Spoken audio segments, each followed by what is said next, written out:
Please welcome Director Tulsi Gabbard.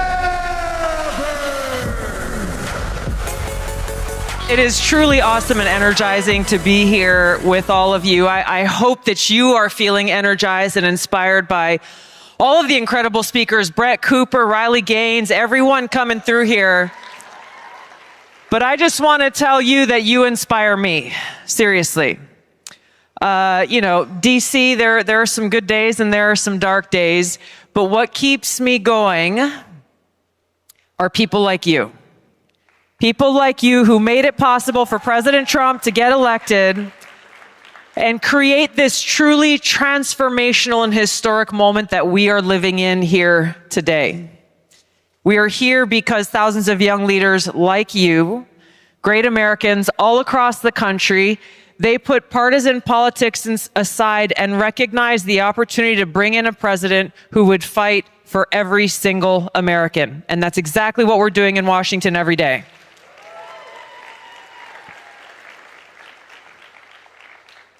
When we look back, and I feel like, it's been, 6 months-ish since President Trump has been in office, not even 6 months hardly.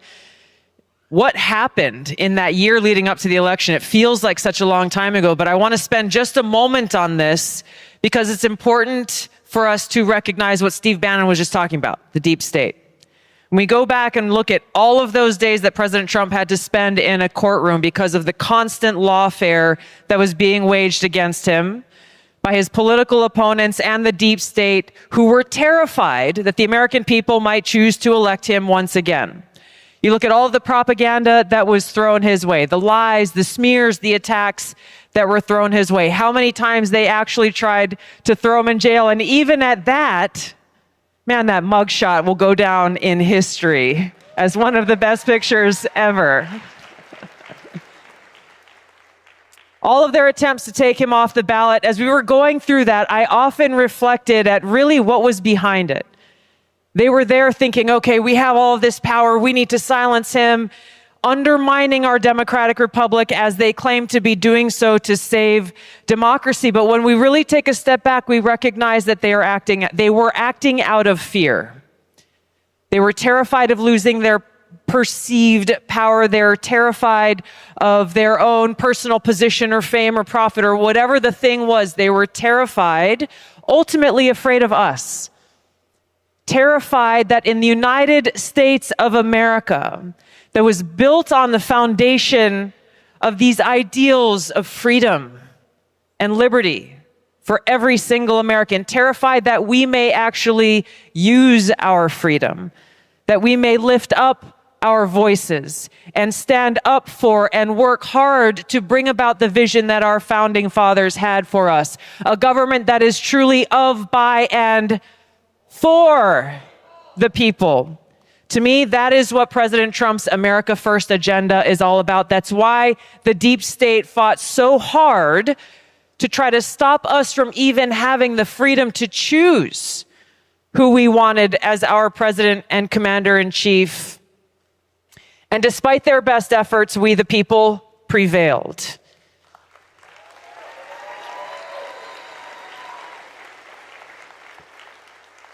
And this memory of this, which every one of us played our own role in bringing about, is so important to keep at the forefront because the deep state has not gone away. They exist within every single agency of the federal government, in the national security state, and the propaganda media. They are continuing to fight hard every single day, in spite of the fact that the voices of the people delivered this resounding victory for President Trump and to our country, saying unequivocally, we are coming together, Americans from all different backgrounds and different walks of life, saying we choose freedom. We choose peace. We choose to come together for truth. Not my truth or your truth or their truth, but fundamental objective truth. We come together for common sense.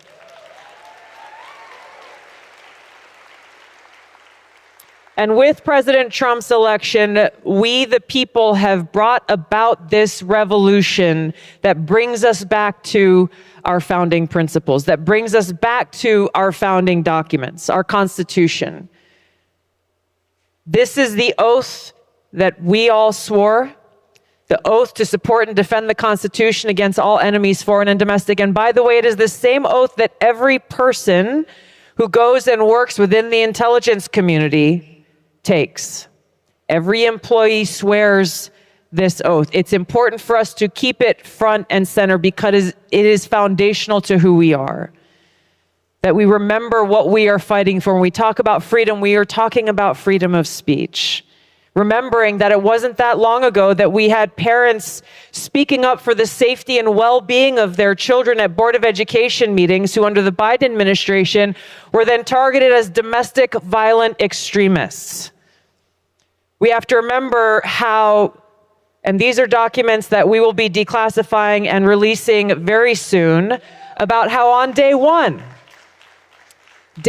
of the Biden administration, meaning January 21st of 2021, his national security advisor issued a memo essentially laying the groundwork for who they would be targeting as domestic violent extremists.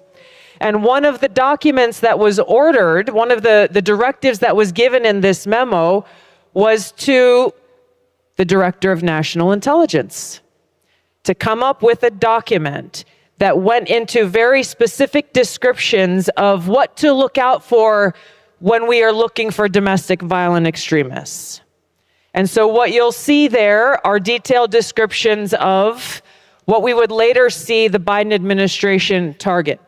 Those who were complaining about or unhappy with COVID-19 mandates and policies. Parents who were afraid that their children might be forced to get the vaccine when they went to school against their parents' wishes. People who were expressing anti-authority views.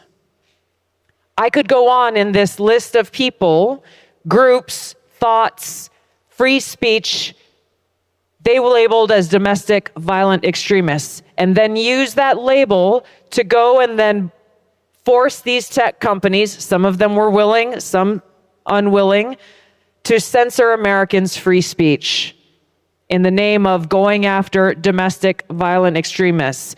We have to expose their tactics and the playbook of the deep state so that we, the people, can make sure we never allow this to happen again.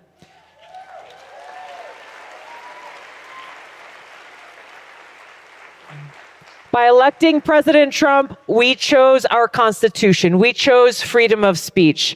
We chose freedom to worship so that we can know that as we go to our place of worship, or if we worship in the privacy of our own homes, that we won't have to worry about the FBI thinking that we were suspicious or had to be surveilled as they did to those they labeled as radical traditionalist Catholics simply for attending Latin Mass.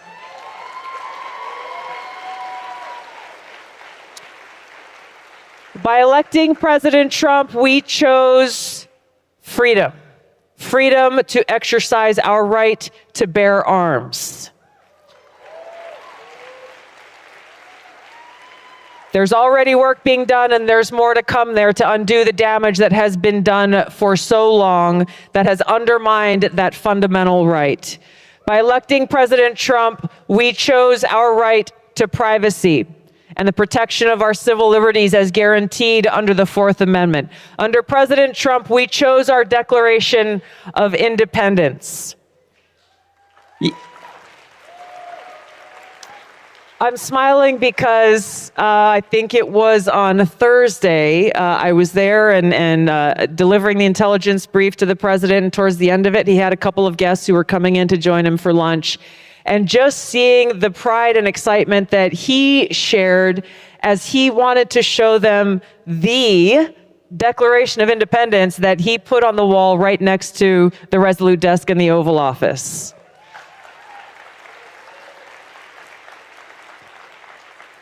That declaration that reminds us all that all men are created equal, endowed by our Creator Not by anyone in government, but our Creator with certain inalienable rights, among those our right to life, liberty, and the pursuit of happiness.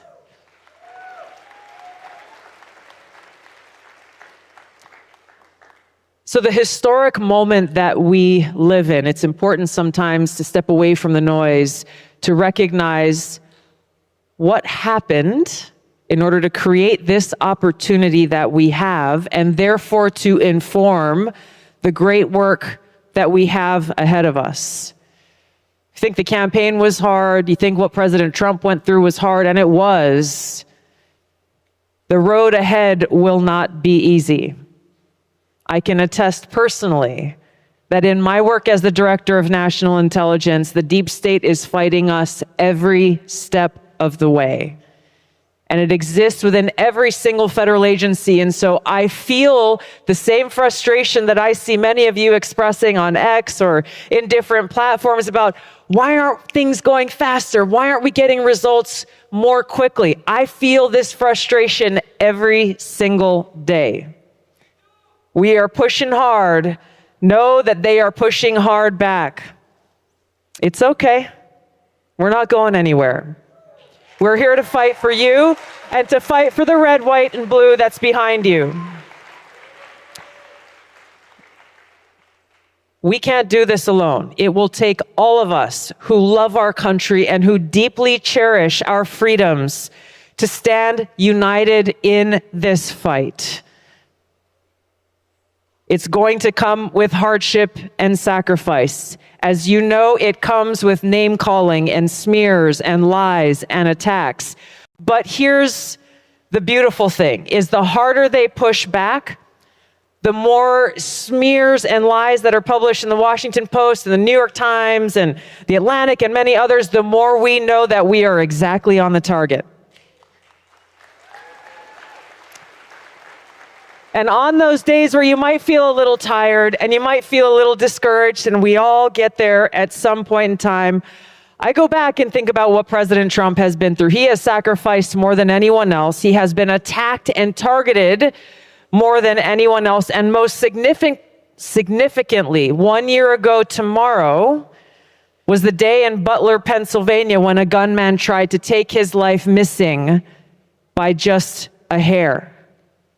And so on those days when you feel like you're not quite sure if you have any more fight left in you, think back to that day when he popped right up.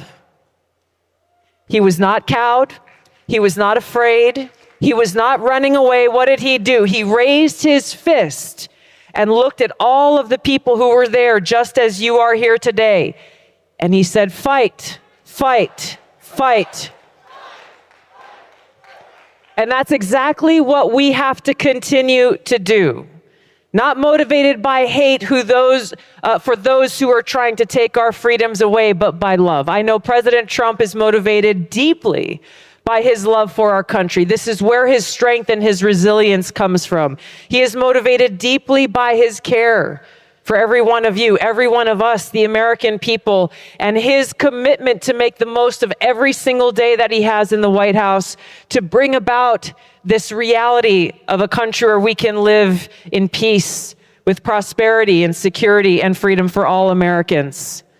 This is why I'm so grateful to be able to have earned President Trump's trust and confidence, to be able to serve as a member of his cabinet in the role that I am in, because we have a lot of work to do.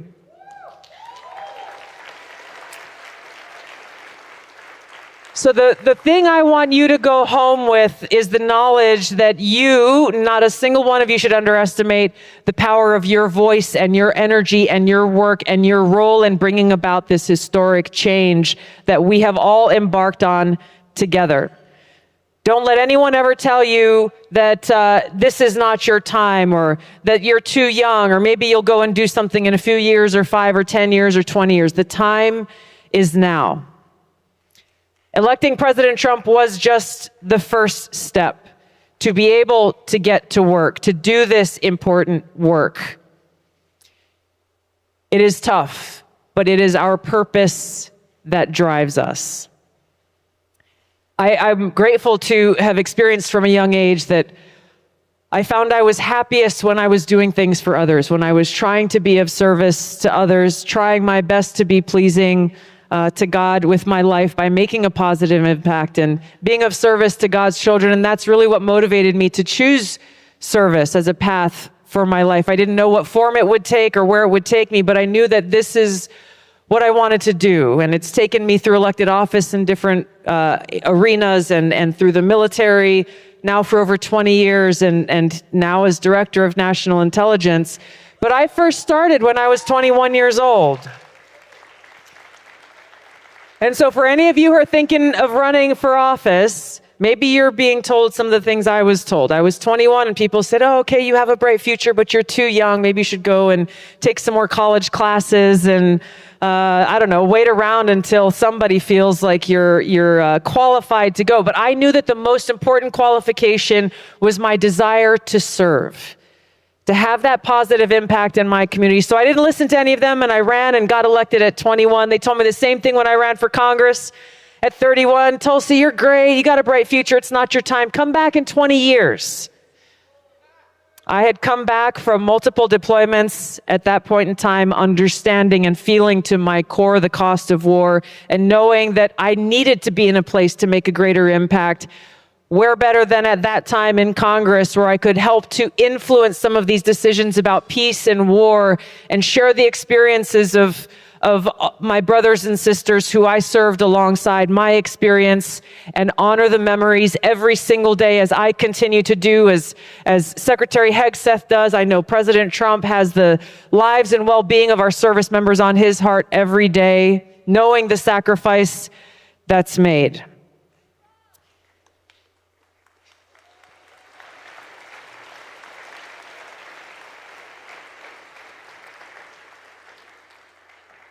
We must remain undeterred. For me, I have always turned to my faith in God in those difficult moments and these challenging times. And finding that strength and that confidence and that peace and that shelter and that courage that can only come from having faith in God's unconditional love for me, and knowing that all I have to do is do my very best every day to be pleasing to Him and have faith that whatever the outcome, it will be His will that is done.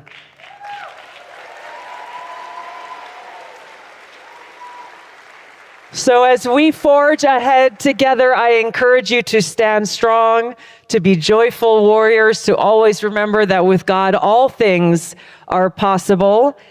And knowing that we can change our mindset. Somebody brings me a problem, happens on a daily basis. I say, thank you. Good. Now I can solve it. Hard challenge comes my way, or maybe I am having a difficult day. Awesome. It's my opportunity to say, yes, Lord, here I am. Send me.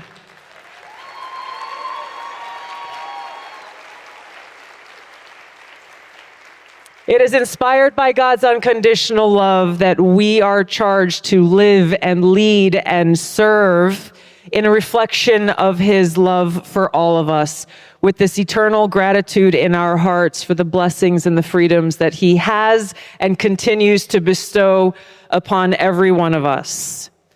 When I was deployed to Iraq in 2005, I served in a medical unit where there was a sign at one of the main gates where our security patrols, infantry patrols went in and out of every day. And the first day that I saw it, and many days thereafter, I was stopped in my tracks because that sign said in big block letters, "Is today the day?" And it was this ever-present reminder, certainly there in a war zone in 2005 during one of the height of that war in Iraq, that any day could be our last. And it was an opportunity to reflect and to pray and to know that I needed to do my best to make every single day count. We look to the tragedy that just happened in Texas. We're at a camp where girls were going families who were camping over a long holiday weekend. In a moment, they lost their lives in this tragedy. Is today the day? Every single day that we wake up with breath in our bodies, we are blessed with the opportunity to take advantage and make the very most of that day. Today is the day. Today is the day for us to stand up for all that we believe in, stand up for each other, stand up for our country, stand up for our freedom and a future that truly realizes the vision that our founders had for this great country. I'm grateful to stand alongside you in this honorable and just fight. We will make this happen together. Thank you so much, everybody. It's great to see you. God bless you. God bless America. Aloha. Thank you so much.